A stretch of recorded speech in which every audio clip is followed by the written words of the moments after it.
So here we are, continuing with our reading and discussion of the Upadeśāmṛta, Śrī Upadeśāmṛta, nectar of instruction by Śrī Upadeśāmṛta.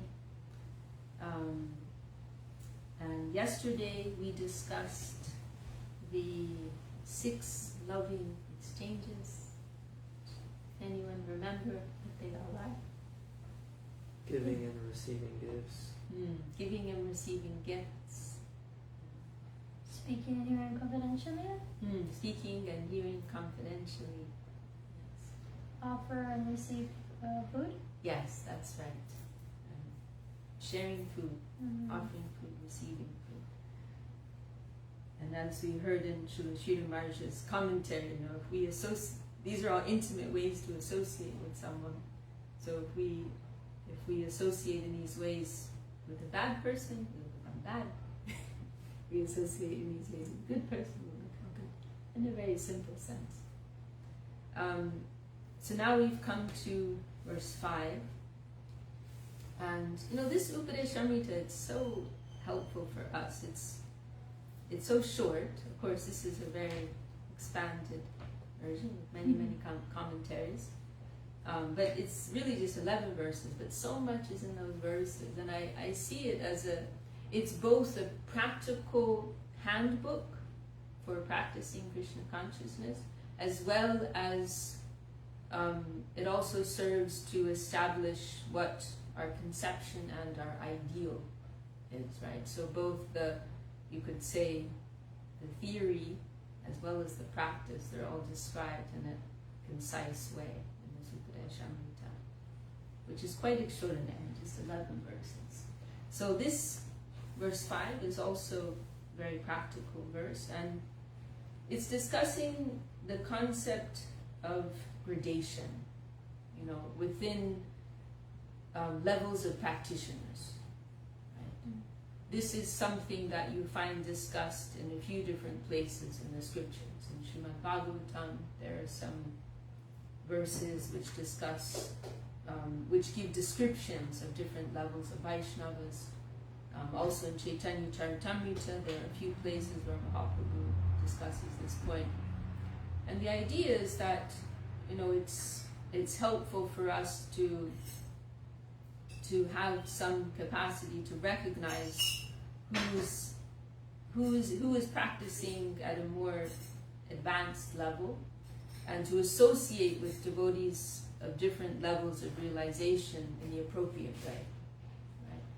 Because, if we really want to progress in our spiritual lives, then, we need to conduct ourselves in slightly different ways with different devotees, right? Because there are some who can help us more substantially, right? And there are others who may not be very helpful for us. And of course, we will be kind and affectionate as far as possible to everyone, but no, there is gradation. There are different levels, just like in a school, right? You have there are the junior students, there are the senior students, there are the teachers, and you'll behave in slightly different ways with everyone, right? And you have slightly different expectations of everyone. And if you really want to do well in school, it's important to be able to make these kinds of identifications, right? That you pay special attention to the teacher, right? You will be more submissive to them, take them more seriously, or to senior students who are more experienced and knowledgeable than yourselves, right? Than ourselves. So it's very practical. To know who we can trust, who we can really give our heart to, and who we may, have some level of respect and affection for, but we won't, go to them for advice, right? So it can be a little sensitive, because sometimes this concept can be used as a tool for exploitation, right? Because it can support the idea of, that there's like a hierarchy. And when there's a hierarchy, then it's very susceptible to exploitation, right? right? People can take advantage of that. Oh, I am more important than you, and you should treat me a certain way, or I'm wearing this cloth, or I'm holding this position, or playing this role, and so I deserve this kind of honor. Unfortunately, it is something that can be corrupted and misused in that way. But at its essence, it is something very helpful and beautiful, actually, and practical. So it's just something that, how it plays out just depends upon how it's used, right? It can be a progressive tool, but it can also be a tool for exploitation, unfortunately. And in that case, if we see persons using it in that negative way, we can just avoid them, or take the opportunity to practice humility, tolerance, and respect. We can politely give people the respect that they want,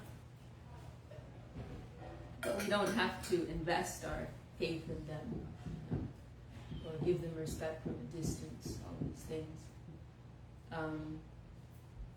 and maybe before we go to actually the verse, we can remember in Śrīmad Bhagavatam there are 3 verses which are very helpful, which discuss these different levels of Vaishnavas. And so the Sanskrit terms that are used are Kanishta, Madhyam, and Uttam. Right? So Kanishta Adhikari means beginner level, Madhyam Adhikari means middle level, similar word. And then Uttam means highest level devotee.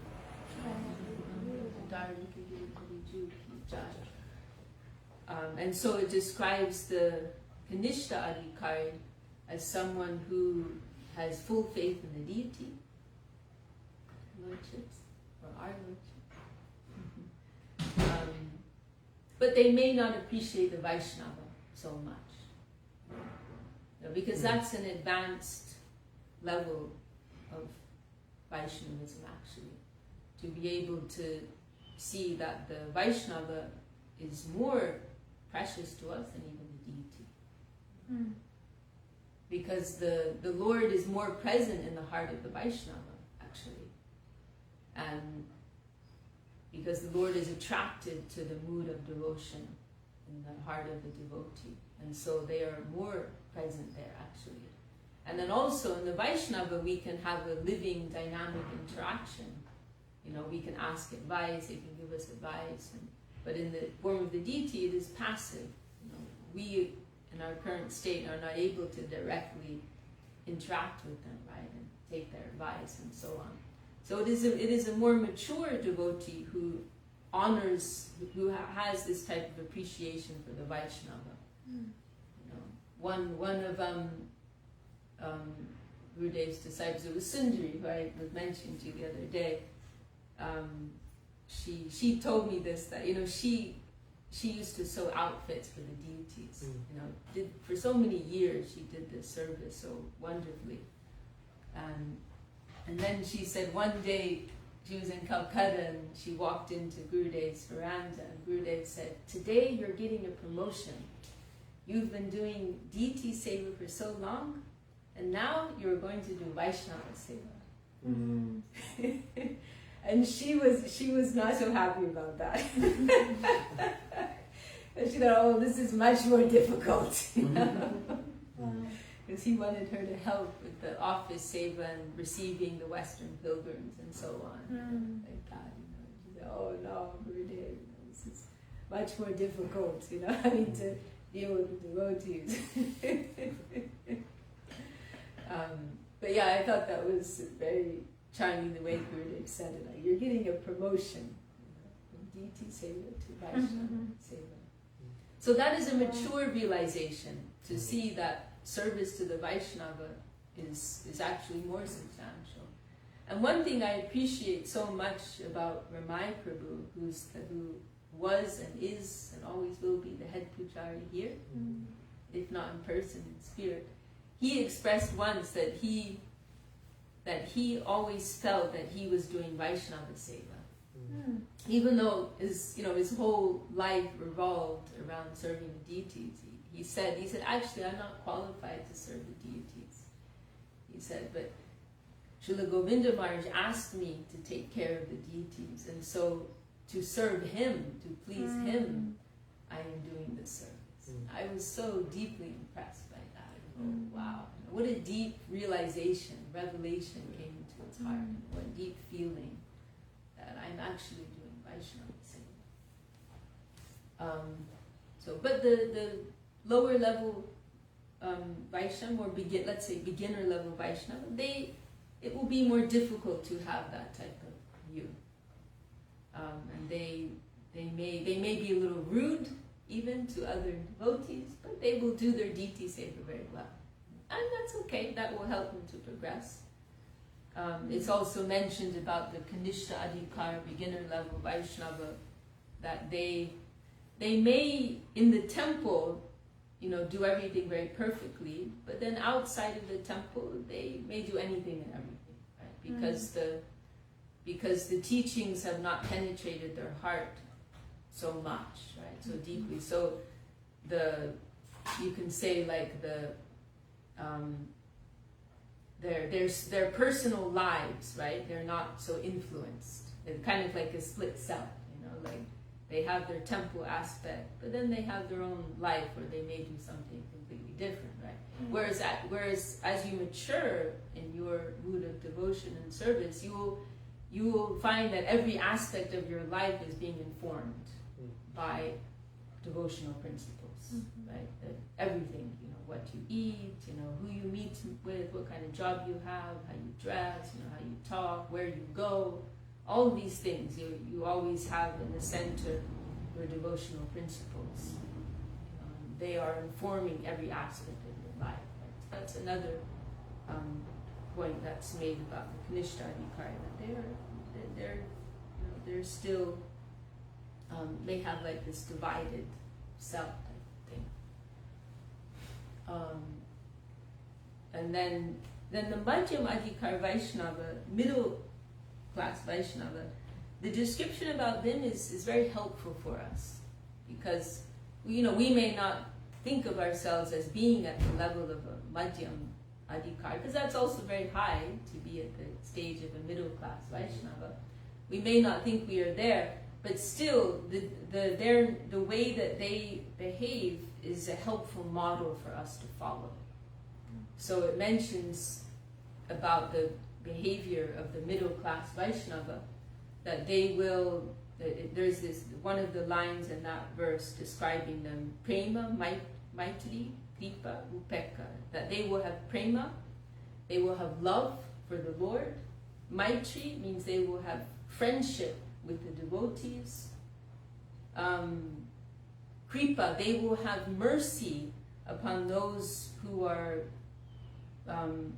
less developed than themselves. So if there's someone who is more junior to them on the path, or perhaps someone who doesn't know anything but they're curious about the path, they will be merciful, they will be affectionate, try to help them. There will be that type of mood. And then, interestingly, apeksha means that they are indifferent to those who are inimical.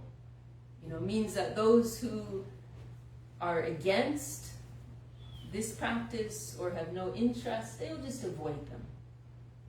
And that's an interesting point, because sometimes devotees can have this mood of wanting to rescue everyone, or force feed them Krishna consciousness, like, no, you need to listen to this, or like sometimes some devotees might be doing Harinam and they'll insist on doing it somewhere where nobody wants to hear them, and they'll say, go away. Like, no, we're going to purify you, right?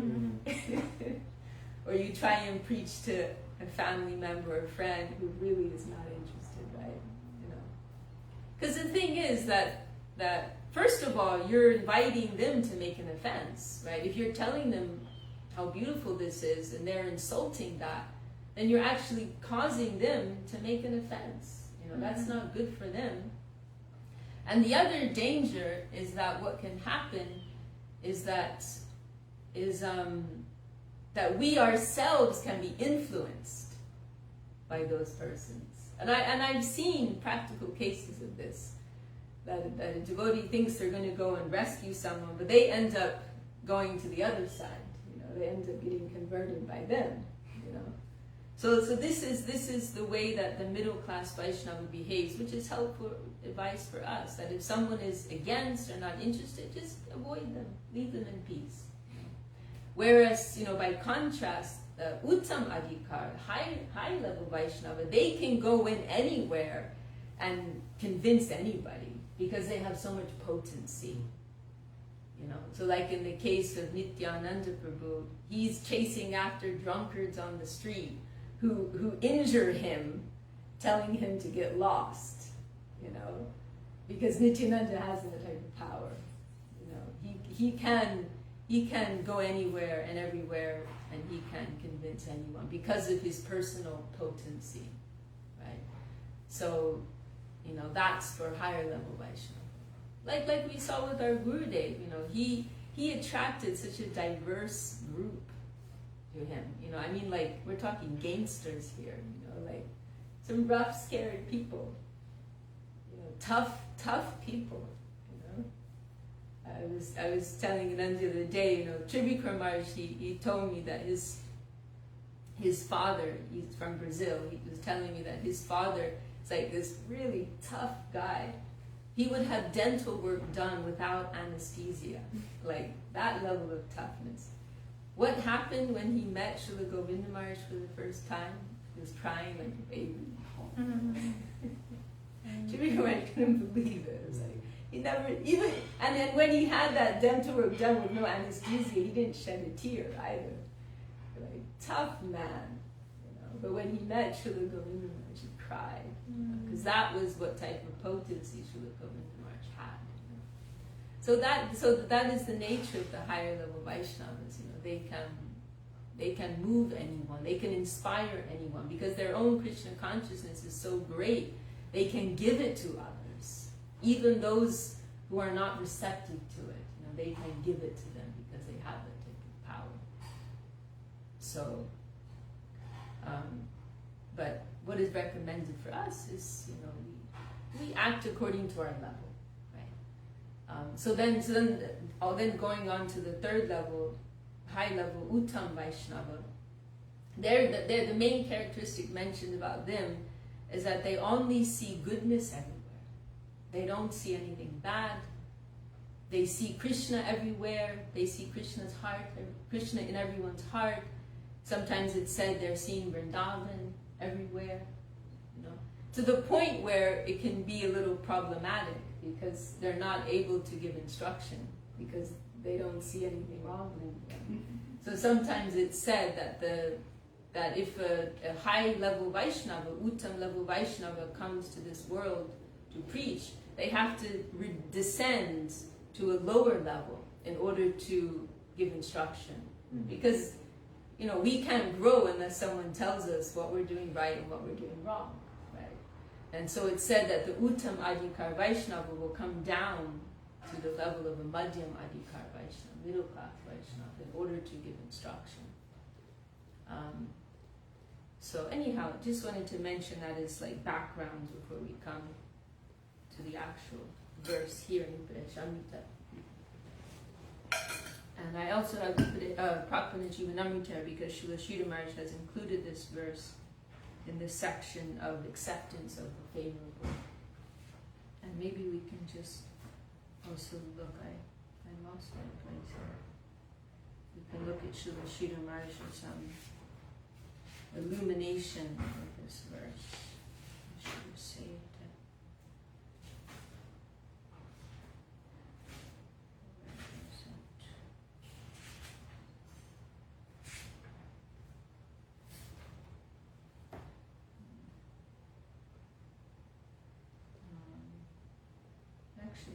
Here it is.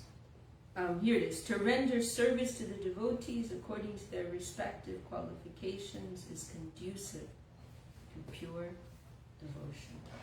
Okay. So, another angle on this too is like, every devotee has some degree of wealth, some wealth of devotion in their heart. Right? And so if we see that someone has more of that wealth, it is natural we will give more regard and more attention to them because we want their grace, we want their mercy. Whereas if we have this kind of indiscriminate view, oh, everyone's the same, it's all one, just as I said, like in school, you don't go into the school thinking the teachers and the junior students, higher students are all just one. That wouldn't be very progressive. So we want to try to develop some vision of who has some more development in thought and feeling, and to give more regard and more attention, cultivate an affectionate relationship with them, and invite their mercy upon us, right?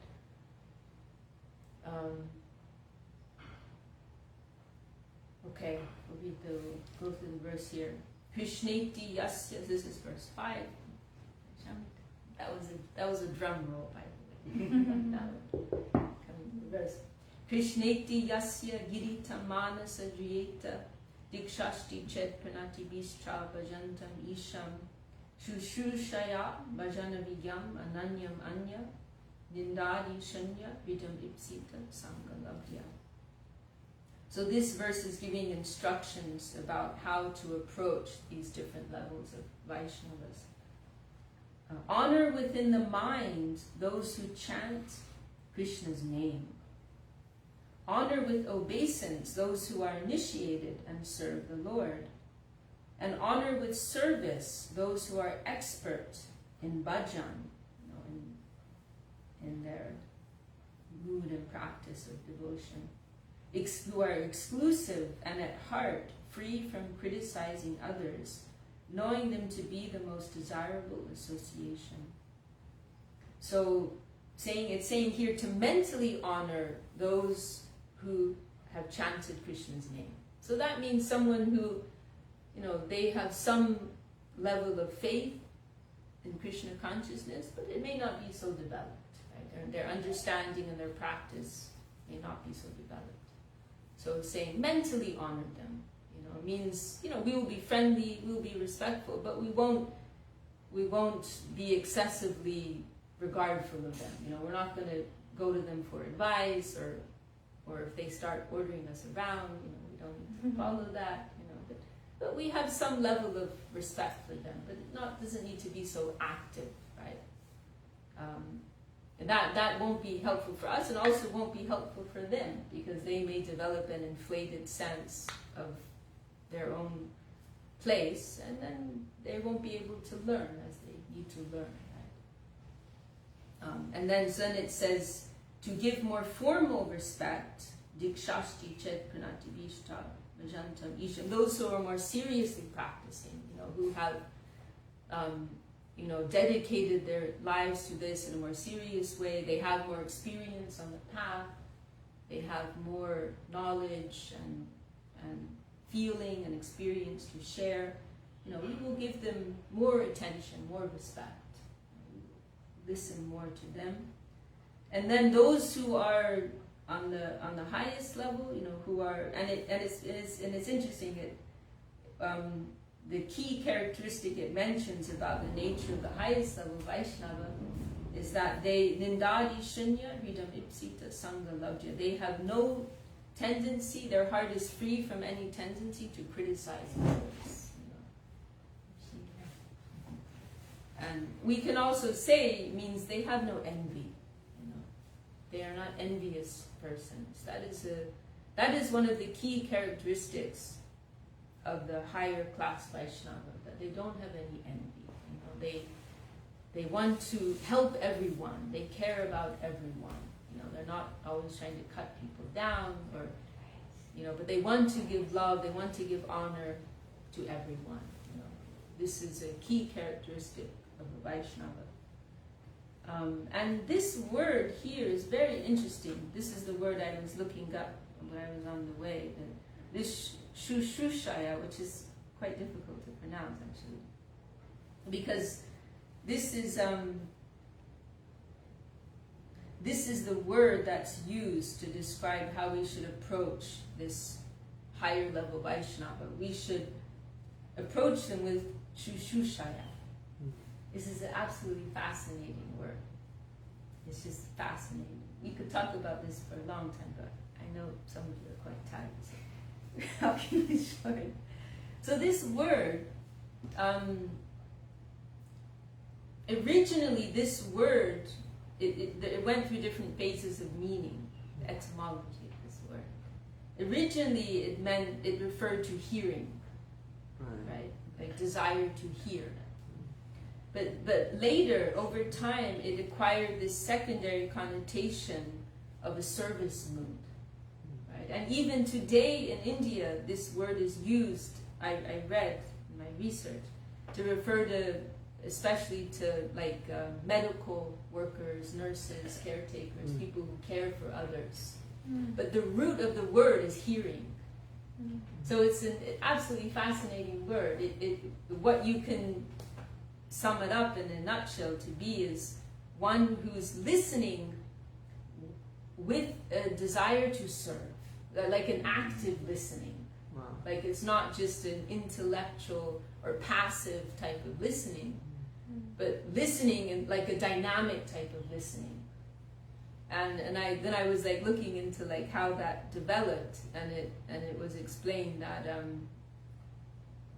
that the origin of this word, it was referring to students who lived in the ashram with their guru, because in India there was this tradition, right, that young students in the early part of their life, they would live with their guru as brahmacharis, right, for a few years, and then later they would get married and have family life, but they'd have this foundation of a few years, could be in a forest somewhere, just living, as students of their guru, and so that involved, a lot of listening.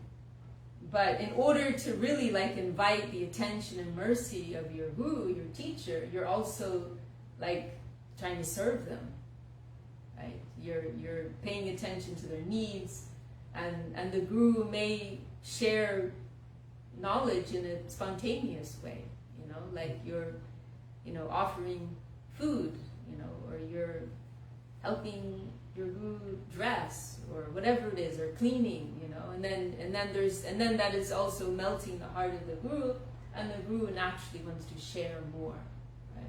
And so there's this dynamic aspect in the Vedic culture. There's a dynamic aspect to learning. It's not just an intellectual process, but it's intertwined with this mood of service, because the whole concept is that learning, knowledge is something descending, that it's coming from above. And so like Bhagavad Gita, there's this verse, right? Tad vidi pranipatena paripashnena sevaya upadeśāmṛta te jnanam jnaninas tattvadarshinaha, where Krishna is saying, if you want to learn divine knowledge, you should approach someone who has that type of knowledge, and says it describes the qualities you need in making that approach. The pranipatena, surrender, paripashnena, inquiry, and sevaya, service. So they're like intertwined. You're coming with inquiry, but not just dry, isolated inquiry, but also with the simultaneous desire to serve. And that is what is inviting that knowledge, not just as a brain thing, but as something to really take into your heart. Right? And then another really interesting thing, Śrī Upadeśāmṛta talked about, there was once this debate that took place. This was in Madras, which is now Chennai.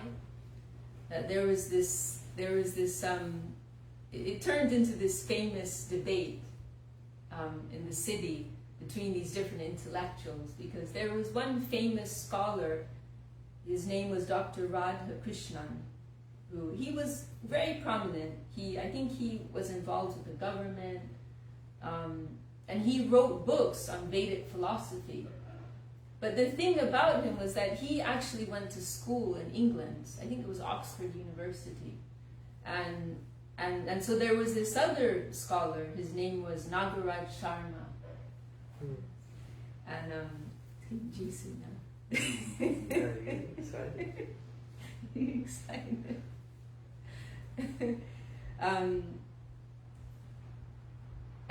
so there was this other philosopher, intellectual, Dr. Nagaraj Sharma.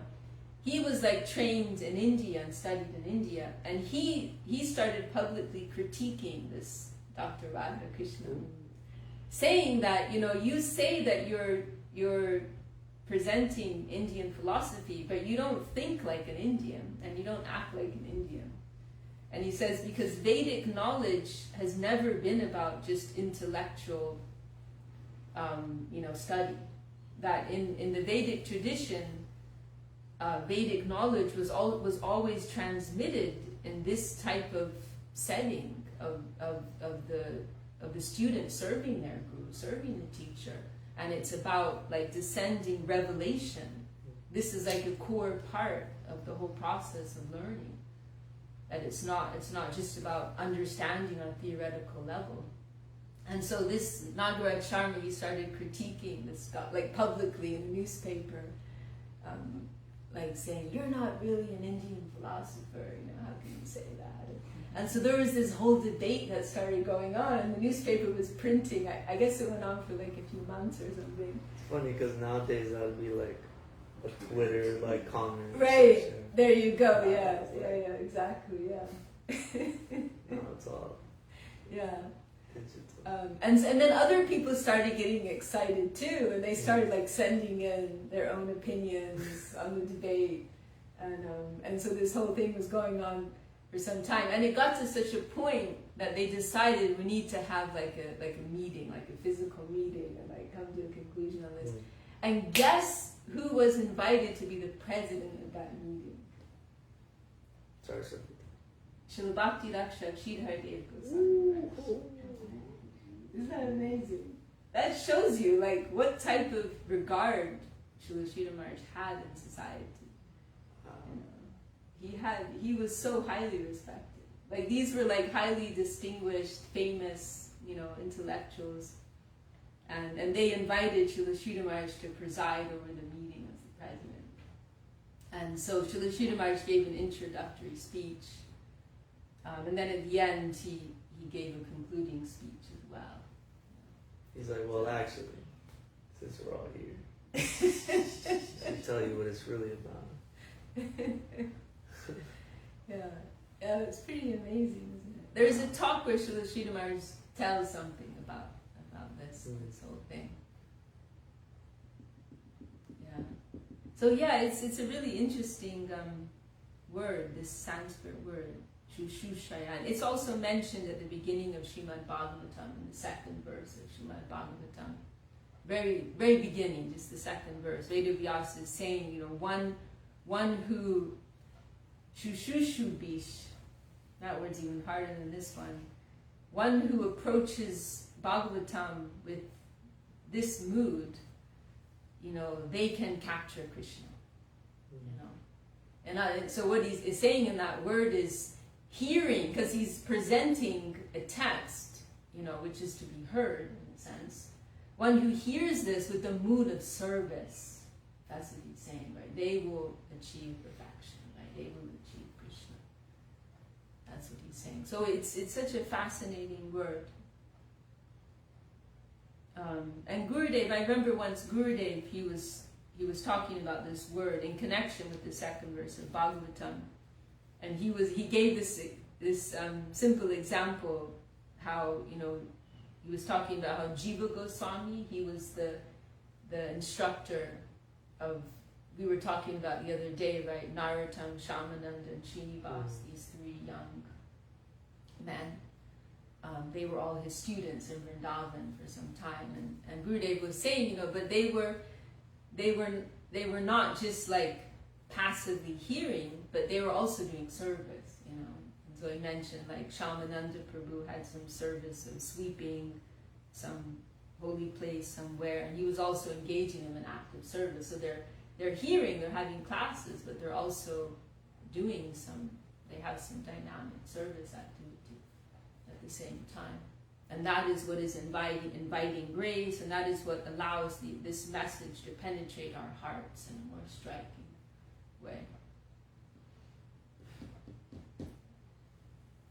So yeah, I think